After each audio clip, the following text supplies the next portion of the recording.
할렐루야. 오늘은 거룩하고 복된 주일입니다. 오늘의 거룩한 말씀, 신약성경 베드로전서 5장 1절로부터 14절에 있는 말씀 봉독해 드립니다. 너희 중 장로들에게 권하노니 나는 함께 장로된 자요 그리스도의 고난의 증인이요 나타날 영광에 참여할 자로라. 너희 중에 있는 하나님의 양무리를 치되 부득이함으로 하지 말고 오직 하나님의 뜻을 조차 자원함으로 하며 더러운 일을 위하여 하지 말고 오직 즐거운 뜻으로 하며 맡기운 자들에게 주장하는 자세를 하지 말고 오직 양무리의 본이 되라. 그리하면 목자장이 나타나실 때에 시들지 아니하는 영광의 면류관을 얻으리라.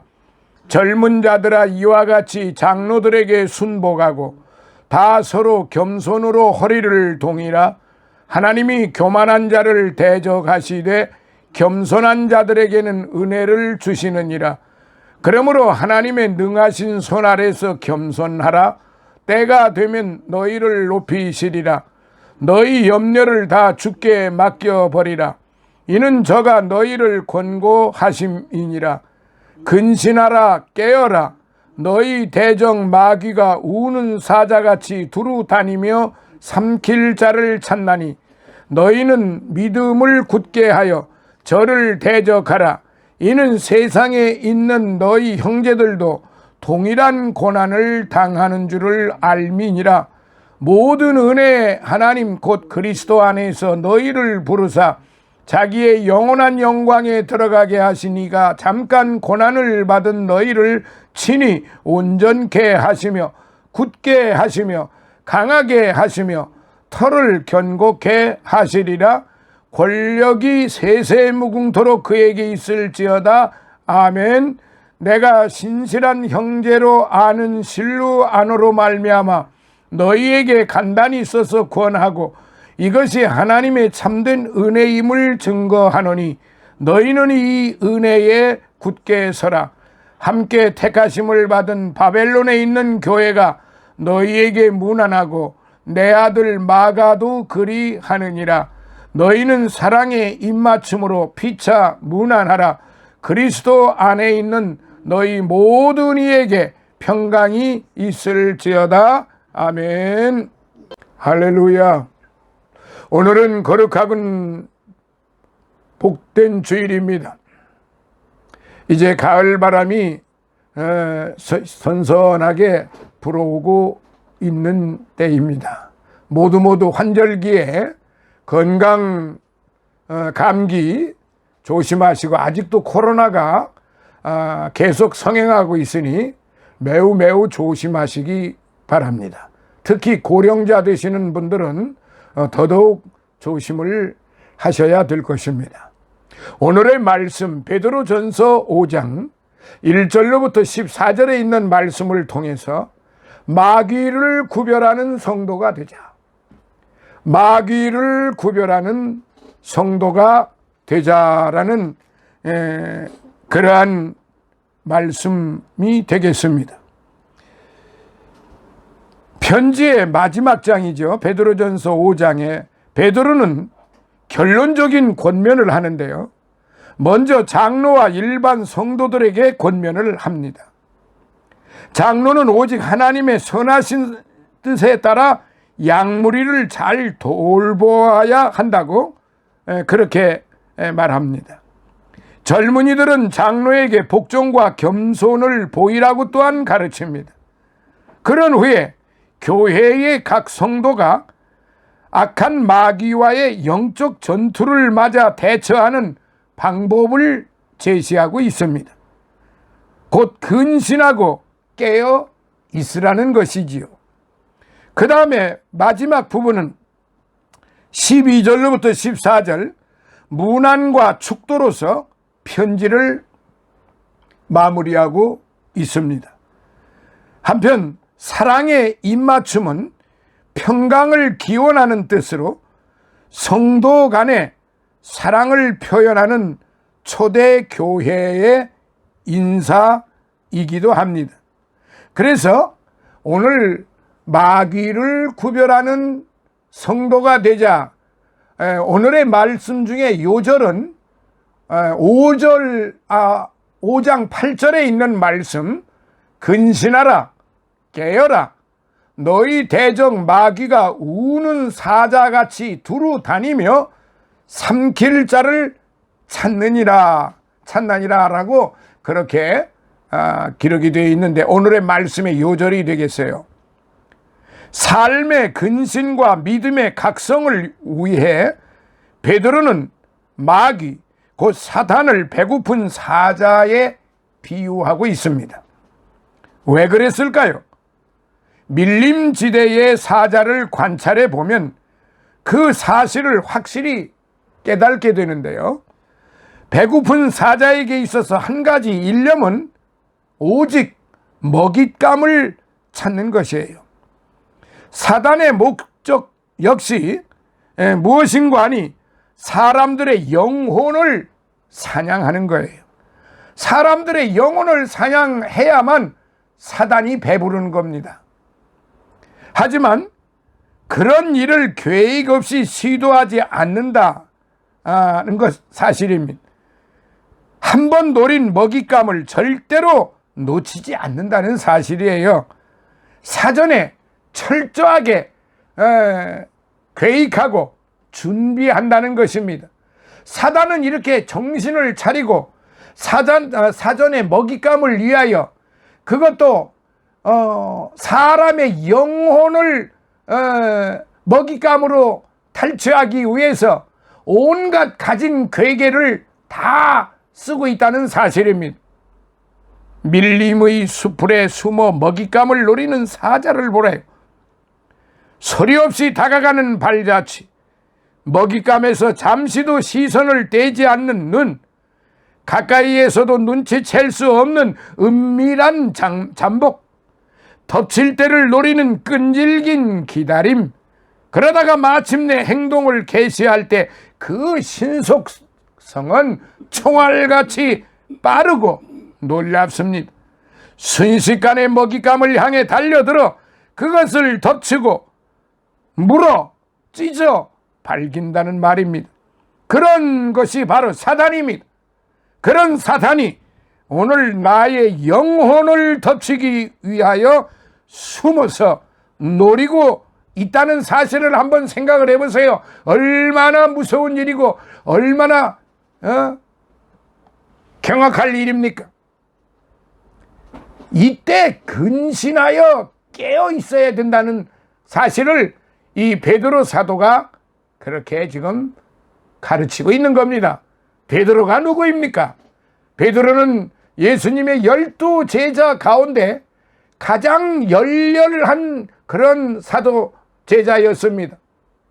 그런데 그런 열렬한 사도가 어느 날 이제 주님께로부터 책망을 받기도 합니다. 주님이 하시는 일을 방해를 하는 사단의 그 노릇을 한다는 말입니다. 그러니까 예수님이 베드로를 향하여 사단아 물러가라라고 그렇게 꾸짖지 않으십니까? 그런 베드로, 나는 절대로 주님을 배반하지 않겠습니다. 그렇게 철떡같이 약속을 그렇게 다짐을 했던, 그것도 주님 앞에, 그것도 다른 제자들 앞에 아주 뽐내니라고 나는 절대로 주님을 버리지 않습니다라고 하는 그런 배신을 하지 않습니다라고 할 때 주님께서 뭐라고 하셨습니까? 우리 모두가 다 잘 알고 있잖아요. 베드로는 주님이 말씀하신 대로 3번을 부인을 합니다. 마지막에는 저주까지 하면서 말이에요.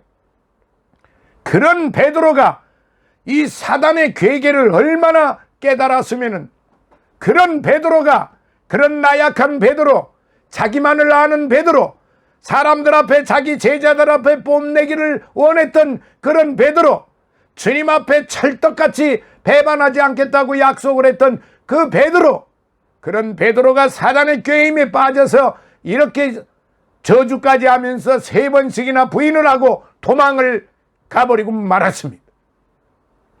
사랑하시는 성도 여러분, 그런 베드로가 지금 이 베드로 전설을 5장 지금 근신하라, 깨어라, 너희 대적 마귀가 우는 사자같이 두루 다니며 삼킬 자를 찾나니라고 이렇게 고백을 하면서 성도들에게, 믿는 이들에게 지금 가르치고 있는 거예요. 편지로서 절절한 이 구절 아닙니까? 사랑하시는 여러분, 오랜 옛날 세상이 시작되기 전에 하나님은 많은 천사들에게 둘러싸여 계셨어요. 그 천사들 중에 가장 높은 천사가 루시퍼라고 합니다. 이 루시퍼가 어느 날로부터 교만하여 하나님을 반역합니다. 자기가 하나님의 자리를 빼앗으려고 합니다. 천사장의 자리를 박탈당하고 결국은 하늘나라에서 쫓겨나 버리고 맙니다. 하나님의 나라에서 결코 용납되거나 묵인될 수 없는 것 한 가지가 있는데 그것은 교만입니다. 이 교만이 나타난다는 사실은 그 이면에 뭐가 또 내재되어 있느냐? 탐욕이 내재되어 있는 거예요. 바울 사도가 탐욕은 뭐라고 그랬습니까? 우상숭배라고 그랬어요. 하나님이 제일 싫어하시는 게 바로 우상숭배 아닙니까? 사단은 영원히 이 타락에서 회복되지 못하고 오늘날까지 하나님의 계획과 목적을 방해하려고 무던히 노력을 하고 있다는 사실, 이사야서 14장 12절로부터 17절, 에스겔 28장 11절을 한번 보시기 바랍니다. 어떤 사람은 우리 기독교가 이원론이라고 말하고 가르칩니다. 즉, 이 세상은 선한 신과 악한 신이 있고 선과 악의 대등한 입장에서 대결한다는 그런 이원론이에요. 왜냐하면 하나님은 절대적인 권위와 능력에 전능하신 하나님이요, 사단은 하나님의 피조물로서 타락한 천사이고 파괴적이며 부도덕한 존재인 동시에 하나님과 같은 창조적인 존재라고 말하는데 절대로 그렇지가 않아요. 하나님만 창조적인 분이시라 이 말이에요. 사단은 그 힘과 능력이 제한되어 있어서 하나님을 반역하기도 해요. 하나님을 능가할 힘이 없는 존재라 말이에요. 예수께서 오신 이후 사단은 이미 패배한 것이고 예수 그리스도께서 승리자가 되신 것입니다. 하나님의 최대 목적은 타락한 인간을 다시 구원하시는 것이며 이를 위하여 바로 독생자 예수님을 이 세상에 보내서 갈보리산에서 십자가에 못 박히게 하셨더란 말입니다. 그러므로 하나님의 최대 목적이 예수 그리스도를 통하여 인간이 구원받는 것이라면 사단의 최대 목적은 어찌하든지 사람들로 하여금 예수를 못 믿게 하여 구원받지 못하게 하고 영원히 끓는 지옥불로 떨어뜨리는 것이고 같이 들어가는 것입니다. 사단은 대단히 교활하고 가증한 지혜의 피조물이에요. 이 지혜와 계교를 가지고 분주히 움직이고 있다 이 말이에요. 우는 사자와 같이. 우리는 이런 사단을 분별할 줄 알아야 해요. 그래야만 사단의 유혹에 넘어가지 않게 되는 겁니다. 그러면 오늘 사단이 하는 일에 대하여 살펴보므로 우리가 사단을 구별하는데 도움이 되었으면 합니다. 첫째, 교활한 괴계로 자신을 숨기는 일을 합니다. 사단은 꼭 그렇게 합니다. 에베소서 6장 11절에 마귀의 괴계란 말씀이 있어요. 마귀는 여러 가지 괴계, 즉 계교, 트릭으로 가득 차 있는데요. 이 계교라는 말은 트릭이라는 말이에요. 그 중에 가장 큰 계교가 자신을 숨겨요. 사람들이 자기가 존재하지 않는 것처럼 생각해 하는 거예요. 그래서 심지어 주의 종들 중에서도 사단은 실제하지 않는 것처럼 생각하는 사람들이 놀랍게도 많아요. 심지어 주의 종 그리고 신학 박사들 중에서도 사단은 실제하지 않는 어떤 상징적인 그런 존재하지 않는다고 말하는 이런 사람들이 생각 밖으로 많아요. 어리석지요? 미련하지요? 이런 사람들의 마음속에 뭐가 있느냐? 탐욕과 교만이 가득 차 있기 때문에 자기 자신의 그 어떤 사상론이 더 우월하다고 생각하는 거예요. 이걸 좀 더 구체적으로 말씀드리면 성경 말씀보다도 자기의 이론이, 자기의 덕트린이 더 우월하다고 생각을 하기 때문에 이와 같이 터무니없는 궤변을 늘어놓는 거예요. 저도 신학대학을 나오고 초기에 마귀가 존재한다는 걸 잘 몰랐어요. 그러다가 시골 교회 전도사로 목회를 시작한 지 얼마 안 되어서 귀신 들린 사람을 보니 그 마귀가 들어갔다 나왔다 하고, 또 밀접하던 그 여자의 이모한테 들어가 쓰러뜨리기도 하고 발광하고, 아무리 쇠사슬로 묶어놓아도 그야말로 순식간에 빠져나오고 하는 것을 본 뒤부터는, 그리고 실제 체험적으로 제가 경험을 하다가 보니까 마귀가 실제로 존재한다는 사실을 확실히 믿게 되던 것입니다. 그리고 지금까지 목회 사역을 하는 동안 수천 번이 넘게 마귀를 대항하며 싸우는 그런 삶을 살아오는 것입니다. 제가 복음을 전하는데 온갖 방해를 하는 것이 이 마귀의 수법입니다. 제가 오늘날 마귀와 성령을 몰랐다면 영적인 승리도 할 수 없었을 거예요. 그러면 영적인 승리라고 하는 건 내가 승리합니까? 아닙니다. 성령께서 승리하도록 나를 그렇게 보호하시고 인도하시고 지혜를 주시고 능력을 주시고 나를 붙잡아 주시기 때문에 그렇습니다.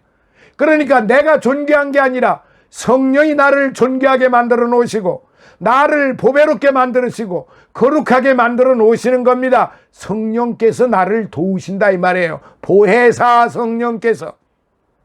마귀의 존재를 모르는 사람은 신앙생활을 제대로 할 수가 없어요. 그런데 많은 사람이 사단은 실제하지 않는 것으로 알아요.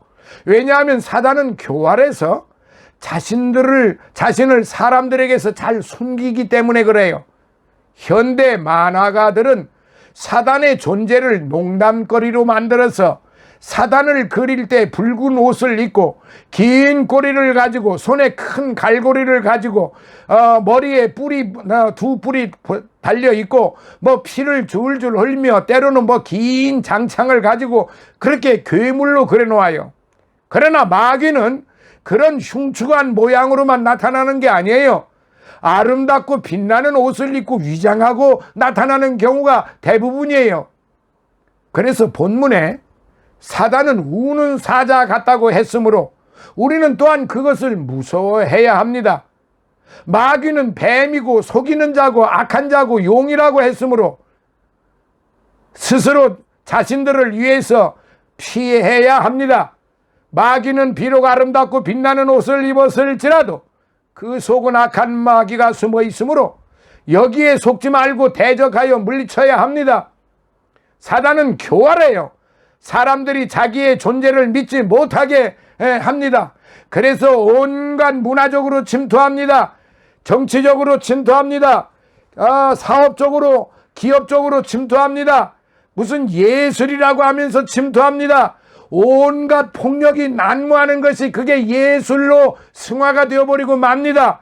그리고 우리가 TV에서 보는 드라마들 있지요. 그 드라마들 보면은 그야말로 막장 드라마들이에요. 거의 온전한 드라마가 진짜 1년에 한두 개 있을까 말까 해요. 누가 말했죠?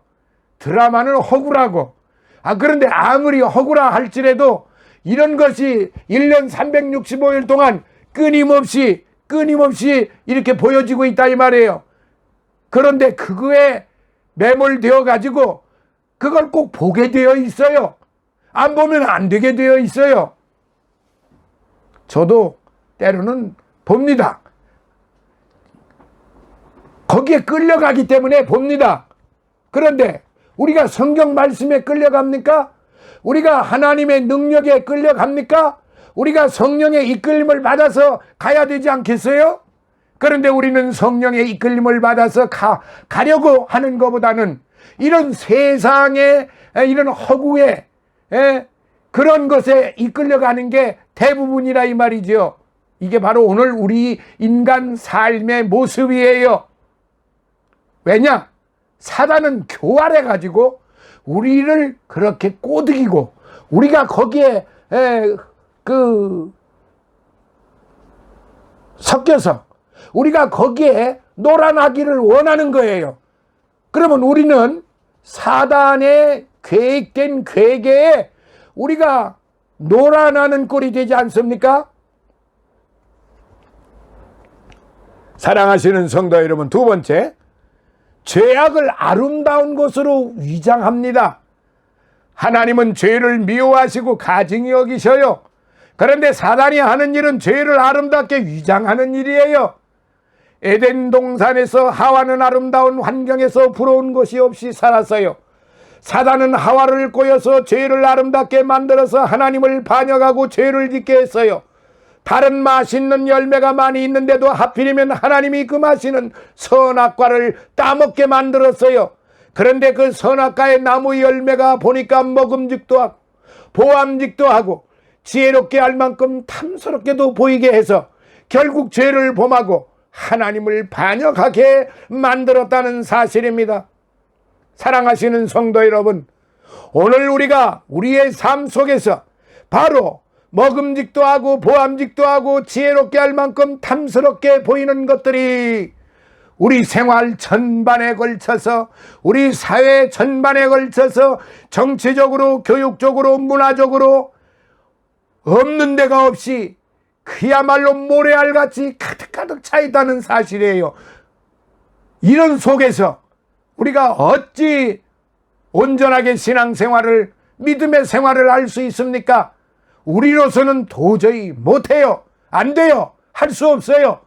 그런데 놀랍게도 성령이 함께 하시면 이 모든 것을 다 이겨낼 수 있다는 말입니다. 그러니까 베드로 사도가 정신 차리라 이 말이에요.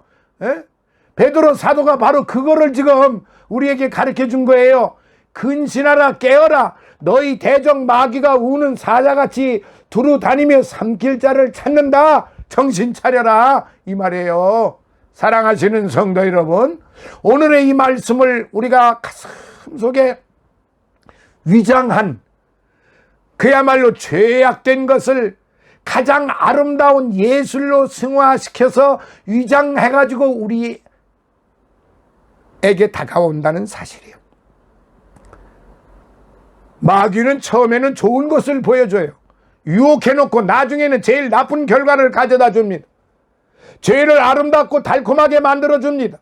죄를 범죄케 한 다음에는 영원한 파멸의 벼랑으로 밀어넣어요.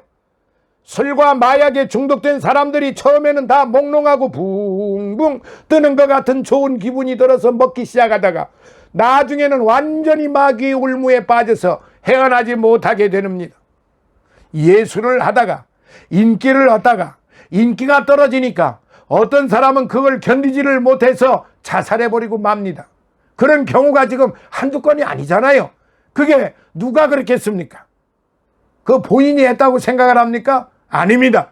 바로 사단 마귀가 그에게 함께 했기 때문에 그를 마지막에 최고의 인기를 구가하다가 그야말로 모든 사람들 앞에 주앙을 받다가 어느 날 갑자기 마귀는 그를 그야말로 사정없이 나락에 빠뜨려 놓고 맙니다. 그럼 어떻게 됩니까? 자살하게 되죠. 그런 경우가 지금 얼마나 많이 있습니까? 고린도후서 4장 4절에 이 세상 신이 믿지 아니하는 자들의 마음을 혼미케 하여라는 말씀이 있어요.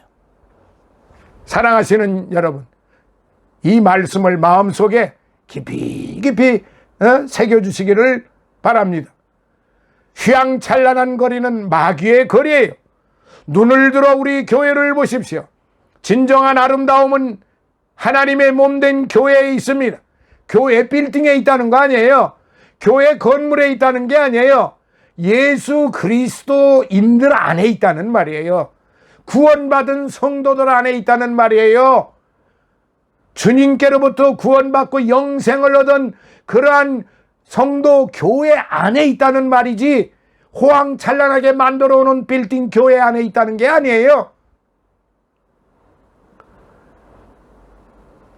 죄악을 아름다운 것으로 치장하는 마귀에게 속지 않는 그런 지혜로운, 존귀한, 진정으로 보배로운 성도들이 되시기를 바랍니다. 셋째, 하나님의 말씀을 방해하는 일을 해요. 사단은 하나님의 말씀을 어떻게 하든지 못 받아들이게 방해합니다. 하나님의 말씀은 영이요 생명이기 때문에 능력이 있어요. 고로 이 말씀하신 사람의 마음속에 들어가면 그리스도께로 인도해서 구원받게 되기 때문에 마귀는 말씀이 우리 속에 들어오지 못하게 하는 온갖 방해를 다 하는 것입니다. 마귀는 우리 속에 의심이나 반항심을 일으킵니다. 말씀이 들어오지 못하게 합니다. 예배 시간에 말씀의 씨앗을 뿌릴 때 성령께서도 역사하시지만 마귀도 역사해서 졸음을 오게 합니다. 그리고 딴 생각을 하게 됩니다. 사업 생각을 하게 됩니다. 시어머니, 미운 시어머니 생각을 하게 됩니다. 그리고 남편, 미운 남편 생각을 하게 됩니다. 돈 생각을 하게 됩니다. 투자한 것이 잘 되나 안 되나, 예배 드리면서 그 생각을 하고 앉아있다 이 말이에요. 그 누가 가져다 줍니까? 성령이 그렇게 줍니까? 마귀가 가져다 주는 거지요. 그 마귀를 쫓아내야 돼요.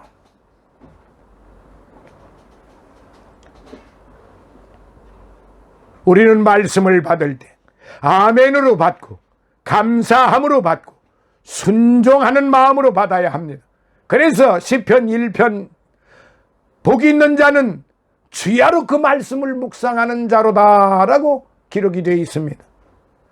성경책에 먼지가 앉지 않도록 매일매일 읽고 믿음 생활에 적용해야 됩니다. 끝으로 네 번째, 교인들은 미혹하여 넘어지게 하는 일을 합니다. 교인들을.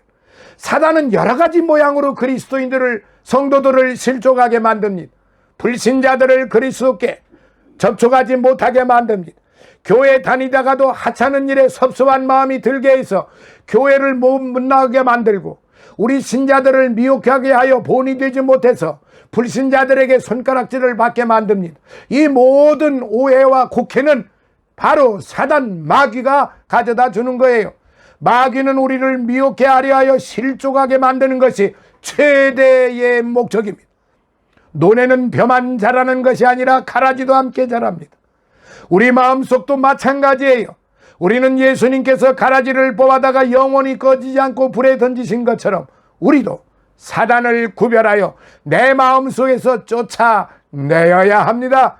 갈라디아서 6장 1절에 형제들아, 사람이 만일 무슨 범죄한 일이 드러나거든 신령한 너희는 온유한 심령으로 그러한 자를 바로잡고 너 자신을 돌아보아 너도 시험을 받을까 두려워하라 라고 기록이 되어 있습니다. 여러분, 성도 여러분, 우리는 늘 우리의 심령을 돌아보아 이 사단 마귀에게 사로잡히지 않도록 해야 합니다. 이 마귀를 분별할 줄 아는 믿음을 다 소유하셔서 하나님 앞에나 사람 앞에나 부끄러움이 없는 하나님의 보배로운 존귀한 그러한 거룩한 하나님의 자녀들이 되시기를 예수님 이름으로 축원합니다. 할렐루야.